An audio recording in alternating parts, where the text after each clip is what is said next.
Hello friends, welcome to PG classes making way through shortcuts. तो दोस्तों दो lecture हम लोग कवर कर चुके हैं हिस्ट्री के। ठीक है, आज हमारा तीसरा लेक्चर है। हम लोग करकोटा डायनेस्टी तक कवर कर चुके थे। हम लोगों ने हर एक चीज़ देखी थी करकोटा डायनेस्टी की भी, मोस्ट इंपॉर्टेंट रूलर कौन थे उसके। ठीक है, ललितादित्य मुक्ता बेड़ा उन्होंने क्या बनाया था, मार्तंड सन टेम्पल बनाया था, उनको क्या बोलते थे, समुद्रगुप्त ऑफ कश्मीर बोलते थे। तो जैसे जो भी इंपॉर्टेंट पॉइंट थे हम लोग सारे वहाँ पे कवर कर चुके थे। तो थर्ड लेक्चर में हम लोग क्या करेंगे वो हम देखते हैं अभी क्या पढ़ेंगे। अगर आप मेरे चैनल पे न्यू हो तो चैनल को सब्सक्राइब जरूर करना। अगर आपको मेरे पढ़ाने का तरीका पसंद आ रहा है तो कमेंट करके ज़रूर बताना। एक बार मुझे मोटिवेशन इसी से मिलेगी। अगर आपको अच्छा लग रहा है तो कमेंट करके बताना कैसा लग रहा है। आपको नहीं अच्छा लग रहा तब भी आप बता सकते हो कि क्या चीज़ नहीं अच्छी लग रही, तो मैं थोड़ा सा अपने आप को तभी मैं इंप्रूव कर पाऊँगा अपने आप को। तो चलिए हम लोग स्टार्ट करते हैं थर्ड लेक्चर, थर्ड पार्ट। इसमें क्या था, इसमें क्या पढ़ेंगे, उत्पला डायनेस्टी के बारे में। ठीक है, करकोटा तक हम लोग पढ़ चुके हैं, आज है उत्पला डायनेस्टी के बारे में। अब इसके फेमस रूलर्स कौन कौन हैं। सर आपने पहले ही फेमस रूलर बता रहे हो, आपने बताया ही नहीं इसका फाउंडर कौन है। आपने सब में बताया था, अभी बताते हैं फाउंडर में, पहले पढ़ लो। फेमस रूलर कौन कौन है इसके, फादर सन ग्रैंडसन ट्रायो। कौन कौन थे, अवंती वर्मन, शांति वर्मन और गोपाल वर्मन। अब क्या है, फाउंडर कौन है इसका, हाँ सर अभी आ गया। फाउंडर कौन है, अवंती वर्मन है उत्पला डायनेस्टी के फाउंडर। ठीक है, अब कभी कभी चांसेस हैं, अब जैसे जब टॉपिक जो है 2 से 3 नंबर का टॉपिक होता है तो इतना डीपली वो नहीं घुसते हैं। ठीक है, लेकिन जेकेएसएसबी का वैसे तो कोई भरोसा नहीं है, लेकिन फिर भी आप मान के ऐसे सपोज मान के चल सकते हो कि इतना अंदर वो नहीं घुसेंगे। तो हो सकता है आपको यही पूछ लें कि डायनेस्टी के फाउंडर ही पूछ लेंगे, इस डायनेस्टी को किसने फाउंड किया है, या फिर मतलब उसी का नाम पूछ लें आपको, तो हो सकता है। तो क्या कौन था, अवंती वर्मन थे इसके फाउंडर। अब अवंती वर्मन है तो इसके इंपॉर्टेंट आगे क्या बन जाते हैं, he founded the town Avantipora. Avantipora किसने फाउंड किया था, अवंती वर्मन, नाम से ही पता चल रहा है तो अवंती वर्मन ने। He established 2 temples, one dedicated to Shiva and other to Vishnu. कहाँ पे है, अवंतीपुरा में ही 2 टेम्पल्स हैं, एक शिवा टेम्पल और एक विष्णु टेम्पल। पूछ सकते हैं आपको क्वेश्चन में। हर एक, मैंने जैसे आपको बोला कि हर एक पॉइंट मेरा जो होता है वो एक एमसीक्यू फॉर्म है, आप समझ सकते हो। ठीक है, एज ए एमसीक्यू आप समझ सकते हो। क्वेश्चन बन सकता है कि हु फाउंडेड टाउन अवंतीपोरा, तो नीचे ऑप्शंस दे देंगे आप लोगों को, वहाँ से सिलेक्ट करना होगा। अब है ड्यूरिंग हिज रेन सुया, ठीक है, या फिर सुया, SUYY भी मेंशन है कहीं पे, या SUYA भी मेंशन है। Suyya was among the best engineer of Kashmir who founded Suyyapur. ठीक है, जिसको अब क्या बोलते हैं, सोपोर, और जो कि कहाँ पे है, बारामूला में। मोस्ट इंपॉर्टेंट है क्वेश्चन, आपको पूछ सकते हैं कि कश्मीर का बेस्ट इंजीनियर या ग्रेटेस्ट इंजीनियर ऑफ कश्मीर कौन थे, वो थे सुया या सुया, सुया जो भी प्रोनाउंसिएट करो आप इसको। ठीक है, किसके टाइम पे थे वो, ठीक है, वो थे हमारे अवंती पुरा, मतलब अवंती वर्मन के टाइम पे। ठीक है, पूछ सकते हैं आपको कि किसके टाइम पे थे, अवंती वर्मन के टाइम पे वो थे। और उन्होंने क्या फाउंड किया था, उन्होंने किया था सोयापुर फाउंड किया था, जो इसको आप क्या बोलते हैं, सोपोर बोलते हैं। वो कहाँ पे है, बारामूला में है। उसके बाद क्या हुआ, अवंतीपुरा के बाद कौन आया, succeeded by his son Shanti Varman, and then decline of Utpala dynasty has started, not that important. Next है last ruler of Utpala dynasty was, कौन थे लास्ट रूलर, कौन थे उत्पला डायनेस्टी के, सुरावर्मन, नॉट दैट इंपॉर्टेंट, लेकिन फिर भी आपको एक बार नज़र से निकला होगा तो अच्छा रहेगा। कौन थे, सुरावर्मन थे last ruler of Utpala dynasty. अब सूर्या जो थे ग्रेट इंजीनियर, उसको उनको ग्रेट क्यों बोला जाता है, या उनके नाम क्या है ऐसा जिनको जिससे वो ग्रेट बनते हैं। Suyya is credited with draining the water of Vitasta river. Vitasta किसको बोलते हैं, वितस्ता रिवर झेलम को बोलते हैं। और क्या नाम है झेलम के, लोकल लैंग्वेज में व्यथ बोलते हैं इसको। ठीक है, काफ़ी सारे, जब मैंने आपको रिवर्स ऑफ JNK पढ़ाया था तो कम से कम भी 7 से 8 नाम जो थे मैंने आपको झेलम के बताए थे, तो आप लोग वहाँ जाके देख सकते हो अगर आपको नहीं इसके नाम पता है। ठीक है, और क्या किया था, and controlling it by constructing a stone dam and cleaning it's bed. तो इन्होंने क्या किया था, इन्होंने वितस्ता का पानी ड्रेन किया था और उसको कंट्रोल किया था एक स्टोन डैम बना के। तो इसीलिए इनको जाना जाता है, इसीलिए इनको बोला जाता है कि ये बेस्ट इंजीनियर थे उस टाइम के, उत्पला डायनेस्टी के टाइम पे। ठीक है, नेक्स्ट है हमारा गुप्ता डायनेस्टी। पीरियड इतना इंपॉर्टेंट नहीं होता आपका। ठीक है, पीरियड किसका इंपॉर्टेंट होगा, पीरियड जो जब हम मॉडर्न हिस्ट्री पढ़ेंगे, या फिर जो मोस्ट इंपॉर्टेंट रूलर होते हैं जैसे जैनुल आबिदीन हो गया, ललितादित्य मुक्ता बेड़ा हो गया, इनका टाइम जो है ये थोड़ा सा इंपॉर्टेंट बन जाता है, क्योंकि ये रूलर जो है ये इंपॉर्टेंट है तो टाइम भी इनका इंपॉर्टेंट है।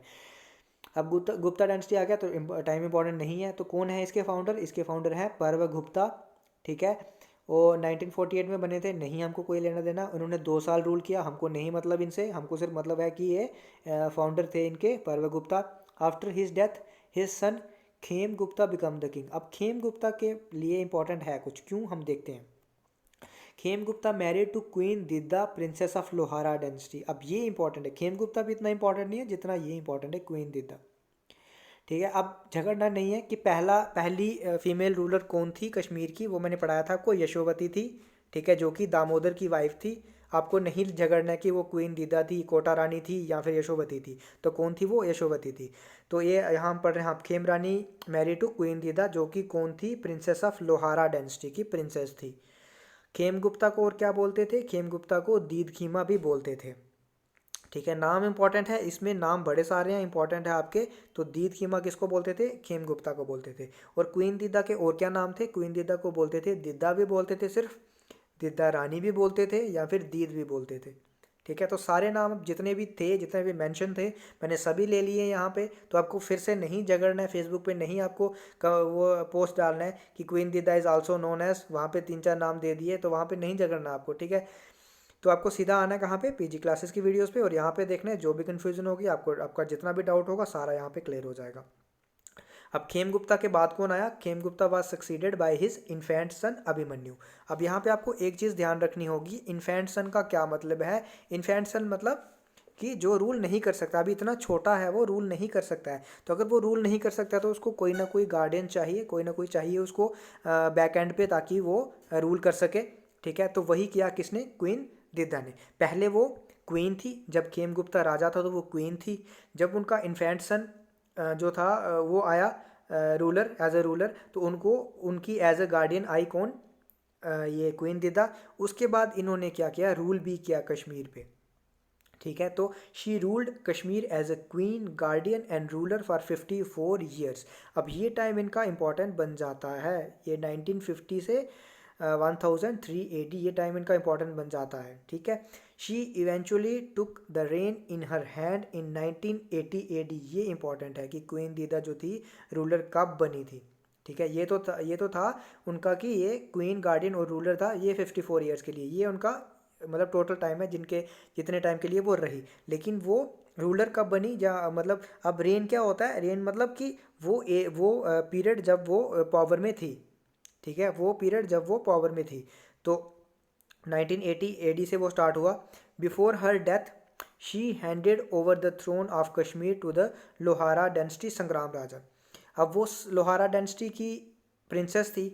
ठीक है, तो उस उनकी डेथ के पहले ही उन्होंने क्या किया कि जो Lohara, sorry, she handed over the throne. ठीक है, उन्होंने कश्मीर का थ्रोन जो था वो किसको हैंड ओवर कर दिया, वो कर दिया उन्होंने संग्राम राजा का, जो कि कौन थे, son of her brother Udayraj. ठीक है, जो उनके ब्रदर थे उदयराज, उनका सन था कौन, संग्राम राजा। तो हम लोग बोल सकते हैं कि उसका नेफ्यू हुआ ये। ठीक है, वैसे तो ब्लड रिलेशन मेरा सही नहीं है, लेकिन फिर भी आप लोग बना लेना जो भी होगा। ठीक है, तो सन ऑफ ब्रदर्स उदयराज, उनको इन्होंने वो सौंप के गए थे थ्रोन ऑफ कश्मीर। अब यही टाइम था, ठीक है, इन्हीं के टाइम पे मोहम्मद गजनवी ने 2 बार ट्राई किया कैप्चर करने को कश्मीर वैली पे, लेकिन वो नहीं कर पाए, दिद्दा ने उनको रोका। ठीक है, अब पूछ सकते हैं कि किसके टाइम पे महमूद गजनवी ने किसके टाइम पे 2 बार कश्मीर पे हमला किया या वैली को कैप्चर करने की कोशिश की, तो वो किसका टाइम था, वो था दिद्दा के टाइम पे। नेक्स्ट है हमारा लोहारा डायनेस्टी। जैसे कि हमने देखा कि क्वीन दिद्दा ने अब थ्रोन ऑफ कश्मीर किसको दे दिया था, लोहारा डायनेस्टी को, के उसको रूलर को, जो कि कौन थे, संग्राम राजा। जो कौन थे, उदयराज जो थे उनके ब्रदर, उनका बेटा था ये संग्राम राजा। तो इसका फाउंडर कौन हुआ, संग्राम राजा हुआ। ठीक है, this dynasty ruled the Kashmir for more than a century. ठीक है, ये भी इंपॉर्टेंट है कि कौन सी सेंचुरी ऐसी है जिसने कश्मीर को रूल किया मोर देन अ सेंचुरी, जो कि है आपकी Lohara dynasty. During king Lohara king Harsha plague wreck the country, ये इंपॉर्टेंट नहीं है। ठीक है, इसको नहीं हम देखेंगे, इंपॉर्टेंट नहीं है। उसके बाद है Harsha along with his son Bhoja were murdered and the Kashmir throne passed into the hands of princes Uchchala and Sussala. ठीक है, ये भी इंपॉर्टेंट है, जब भी देखो, अब एक तो वुमेन रूलर बड़ी कम हुई। ठीक है, और जो भी हुई उनके नाम जो है वो इंपॉर्टेंट बन जाते हैं। ठीक है, तो आपको पहले ये डेंसिटी के नाम इंपॉर्टेंट बन जाते हैं कि ये किस डेंसिटी में ये रूलर थी। ठीक है। उच्चला और सुशला जो थी वो किस डेंसिटी में थी, ये लोहारा डेंसिटी में थी। ठीक है। तो हर्षा और उनका सन जो था भोजा, उनको मर्डर कर दिया गया और कश्मीर का थ्रोन जो था वो किसके हाथ में चला गया, उच्चला एंड सुशला के हाथ में चला गया। नेक्स्ट इसमें क्या इंपॉर्टेंट है, जैसिमा इंपॉर्टेंट है। क्यों इंपॉर्टेंट है, क्योंकि जो राज तरंगिनी थी वो जैसिमा के टाइम पे लिखी गई थी और लोहारा डेंसिटी के टाइम पे लिखी गई थी। तो Jaisimha was regarded as the last great ruler of Hindu time. ठीक है। हिंदू टाइम का लास्ट ग्रेट रूलर जो था वो था लास्ट ग्रेट रूलर। ध्यान से देखना, आगे हम जब पढ़ेंगे तो आप बोलोगे सर वहाँ पे तो आपने जैसिमा बोला था, अभी आप कुछ और बोल रहे हो। तो इस लाइन को ना ध्यान से एक बार पढ़ लेना। Jaisimha was regarded as the last great Hindu ruler of great ruler of Hindu time. He was able to maintain his rule firmly for about 27 years, not that important. ये इंपॉर्टेंट है। Kalhana Pandit completed Rajatarangini in 1114 to 15 AD during the reign of Jaisimha. Jaisimha के time पे उन्होंने complete किया था। और last ruler जो है, ठीक है, last ruler of Lohara density का वो है वनिता देवा, जो कि डायड कब मरा था इंपॉर्टेंट नहीं है। ठीक है। लास्ट रूलर क्या है, वनिता देवा इंपॉर्टेंट है। जो हमने जैसिमा पढ़ा था वो पढ़ा था last great ruler of Hindu time. ये है last ruler of Lohara density, कौन है, वनिता देवा। देखो अब नेक्स्ट क्या है, नेक्स्ट आपका जो अगर हम डेंसिटी पे जाएंगे नेक्स्ट, तो जो है काफ़ी वीडियो लंबी हो जाएगी क्योंकि नेक्स्ट डेंसिटी होगी देवा डेंसिटी, जो कि उसके बाद होगा डिक्लाइन ऑफ हिंदू रूल, जो है वही होगी देवा डेंसिटी। कि लोहारा के बाद जो है हिंदू रूल जो है वो डिक्लाइन होना स्टार्ट हो गया। ठीक है। और कोटा रानी का जब भी जिक्र होगा तो वो जो है ना वो काफ़ी उसके 2-3 पेज हैं, अगर मैं पढ़ाऊँगा तो वो 20-25 मिनट उसमें निकल जाए, 20 मिनट उसमें निकल जाएंगे। ठीक है। तो इसीलिए वो हम नेक्स्ट पार्ट में रखेंगे। आज हम देख लेते हैं कुछ इंपॉर्टेंट पॉइंट्स अगेन। पहली वीडियो में हमने कुछ देखे थे, आज भी देख रहे हैं। ये अकॉर्डिंग टू, मैं फिर से बता रहा हूँ, अकॉर्डिंग टू 2011 के सेंसस जो है उसके अकॉर्डिंग है। झगड़ना नहीं है आपको FB पे कि कौन सा है। अगर आपको कन्फ्यूजन है या तो PG क्लासेस पे आओ, नहीं तो आप ऑफिशियल वेबसाइट पे जा सकते हो जहाँ पे आपको क्लियर कट डाटा दिखेगा। आप लोगों को झगड़ना नहीं है फेसबुक पे, बस इतना मैं बोल रहा हूँ। फालतू की आपको बहस में नहीं करना है। जितना आप वहाँ पे झगड़ोगे इससे अच्छा आप लोग एक सर्च करोगे, सीधा ऑफिशियल वेबसाइट खोली, सर्च किया, अपना आंसर आ गया, ठीक है। उसके बाद उस पर अगर आप फेसबुक पे डालोगे आपको 100 कमेंट उस पर आएगा, कोई कुछ बोल रहा है, आपका दिमाग वहाँ खाली आधा होगा, ये कुछ बोल रहा है, फिर आप ऐसी साइटों पर कुछ देखोगे। तो इससे अच्छा आप लोग डायरेक्टली ऑफिशियल साइट पर सर्च करो। तो क्या है, district with highest sex ratio. ठीक है। अकॉर्डिंग टू, अगेन मैं बोल रहा हूँ, अकॉर्डिंग टू 2011 सेंसस है ये, जो कि यही चलेगा। ठीक है। क्योंकि उसके बाद सेंसस नहीं हुआ है अभी। ठीक है। तो यही चलेगा। तो district with highest sex ratio कौन सी है, कुलगाम डिस्ट्रिक्ट और शोपियाँ दोनों हैं, और दोनों में सेम है 951 फीमेल्स आउट ऑफ 1000 मेल्स। उसके बाद है district with least sex ratio, उसमें कौन है, कुपवाड़ा, जिसमें है 835। अब अगर आप 2011 का सेंसस देखोगे तो वहाँ पे आपको ले और करगिल डिस्ट्रिक्ट भी मिलेंगे, जो अगर देखा जाए पॉपुलेशन वाइज भी वो ले जो है वो सबसे कम है, और डेंसिटी वाइज भी ले जो है वो सबसे कम है। लेकिन अगर हम यूटी ऑफ JNK की बात करें तो हम ले करगिल इस बार हम नहीं लेंगे, क्योंकि वो अलग यूटी है अब हमारी। तो इसीलिए हम लोग बोल रहे हैं, जैसे पिछली वीडियो में मैंने बोला था, तो वो with respect to UT of JNK है आप। ठीक है। अब ले करगिल का इसमें कोई लेना देना नहीं है, तो याद रखना ये चीज़ आप। District with highest literacy rate. ठीक है। हाईएस्ट लिटरेसी रेट किसका है, जम्मू डिस्ट्रिक्ट का, कितना है, 83.45%। और district with least literacy rate वो किसका है, रामबन का, जो कि कितना है, 54.27%। अब ये मैं अगेन बोल रहा हूँ, ऑफिशियल वेबसाइट से आप चेक कर सकते हो, डेटा वहीं से लिया गया है।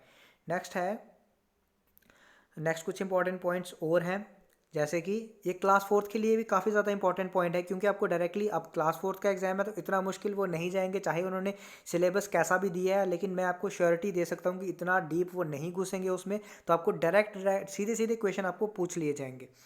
तो लॉन्गेस्ट टनल कौन सा है JNK में, वो है चिनैनी नाशरी टनल। आप लोगों को कमेंट करके बताना कि इसका नाम चेंज करके क्या हुआ था, क्योंकि ये क्वेश्चन आपको पूछ सकते हैं कि इसका और नाम क्या है, या ये जो भी इसका नाम था वो नाम बोल सकते हैं कि किस टनल का नाम चेंज करके ये हो गया, या फिर पूछ सकते हैं कि कौन सा लॉन्गेस्ट टनल है। क्या पता आपको चिनैनी नाशरी टनल वहाँ पे नहीं दिया हो, जो इसका नया नाम था, जो नाम चेंज करके रखा गया था, क्या पता वो ऑप्शन में दिया और आपको नहीं पता हो। तो आप कमेंट करके बताना इसका दूसरा नाम क्या था। और ओल्डेस्ट हाइडल पावर प्रोजेक्ट जो था हमारा JNK में वो कौन सा था, वो था मोहरा। ये बताना है आपको कि कमेंट करके ये भी बताना है कि ये किसके टाइम पे कमीशन हुआ है, किसने कमीशन किया था, ये किसके टाइम पे था। ठीक है, नेक्स्ट आता है हमारे फर्स्ट लेफ्टिनेंट गवर्नर कौन थे। फर्स्ट लेफ्टिनेंट गवर्नर हमारे थे गिरीश चंद्र मुर्मू। मैंने आपको JNK रीऑर्गेनाइजेशन एक्ट पढ़ाया था, सारी 55 पेजेस मैंने खुद पढ़ी थी, वहाँ से आपको एक एक पॉइंट नोट करके हर एक पॉइंट मैंने कवर किया। तो अगर आपने वीडियो नहीं देखी है तो डिस्क्रिप्शन में मैं लिंक दे दूंगा, आप वहाँ से देख सकते हो। तो मैंने वहाँ पर आपको पढ़ाया था। फर्स्ट लेफ्टिनेंट गवर्नर कौन है हमारे, गिरीश चंद्र मुर्मू थे। अब कौन है हमारे, अब मनोज सिन्हा जी हैं। ठीक है, first chief justice of high court कौन थे हमारे, वो थे गीता मित्तल। अब जो है आफ्टर ये रीऑर्गेनाइजेशन, ठीक है, उसके बाद क्या है, एक ही हाई कोर्ट होगा यूटी ऑफ लद्दाख और यूटी ऑफ जम्मू के लिए, जिनके चीफ जस्टिस कौन है। अब चीफ जस्टिस हमारे कौन है, वो हैं पंकज मित्तल। मैंने आपको वहाँ भी क्लियर किया था ये जब मैंने पढ़ाया था, तो यहाँ भी मैं आपको बता रहा हूँ पंकज मित्तल। तो ये चीज़ें जो हैं ये आपकी करंट नॉलेज के लिए भी और आपके एग्जाम पॉइंट ऑफ व्यू से भी ये चीज़ें भी आपकी इंपॉर्टेंट हैं, क्लास फोर्थ के पॉइंट ऑफ व्यू से भी इंपॉर्टेंट है। तो आज के लिए हम इतना ही रखेंगे। नेक्स्ट में हम लोग पढ़ेंगे देवा डायनेस्टी, जो कि आपको कहीं नहीं पढ़ाई होगी, किसी ने नहीं पढ़ाई होगी, डायरेक्टली आपको पढ़ा दिया होगा। डिक्लाइन ऑफ हिंदू रूल उसमें बता दिया है, रिंचिन के बारे में बता दिया, या फिर शाहमीर के बारे में बता दिया, दलूचा, ये वो जो भी हैं उसमें हम लोग डिटेल में एक एक पॉइंट पढ़ेंगे, स्टेप बाय स्टेप आएंगे। जैसे मैंने आपको बताया था, सीधा हम लोग फोर्थ स्टेप पे फिफ्थ स्टेप पे जंप नहीं करेंगे, हर एक स्टेप हम लोग कवर करेंगे। तो आज के लिए इतना रखते हैं। वीडियो आपको अगर पसंद आ रही है, मेरे पढ़ाने का तरीका पसंद आ रहा है, तो कमेंट करके ज़रूर बताना आपको कैसा लग रहा है, और बेल आइकन को प्रेस करना ताकि आपको रेगुलर अपडेट्स मिलते रहें। Thank you.